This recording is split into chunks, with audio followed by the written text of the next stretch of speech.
NCERT പാറ്റേണിലുള്ള കുറേ കാര്യങ്ങൾ state സിലബസിൽ ചേർക്കണമെന്ന് പറയാറുണ്ട്.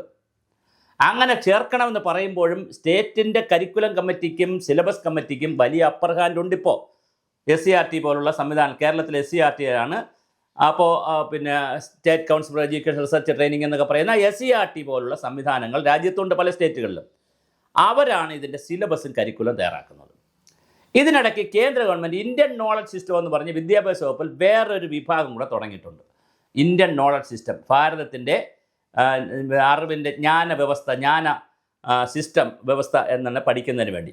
അത് ഓരോ പ്രദേശത്തിൻ്റെയും പ്രാദേശിക നോളജുകൾ, ജ്ഞാനത്തെക്കുറിച്ചുള്ള പഠനമാണ്. അത് NGOസിന് പൈസ കൊടുക്കാറുണ്ട്, അക്കാഡമിഷ്യന്മാർക്ക് പൈസ കൊടുക്കാറുണ്ട്, ഒരുപാട് പ്രൊഫസർമാർക്ക് പൈസ കൊടുക്കും. കേരളത്തിൽ ഒരുപാട് സഹാക്കളായിട്ടുള്ള പ്രൊഫസർമാർ ഓരോരൊക്കെ ഈ പ്രോജക്റ്റ് എടുത്തിട്ടുണ്ട്.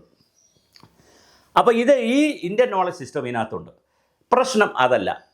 NCERTയുടെ ബുക്കുകളിൽ UPA ഗവൺമെൻറ് ഇരുന്നപ്പോൾ അല്ലെങ്കിൽ കോൺഗ്രസ് ഗവൺമെൻറ്റുകൾ നാളിതുവരെ പറഞ്ഞു വച്ച ചരിത്രത്തിൽ ഒരു ഭാഗമേ ഉള്ളൂ.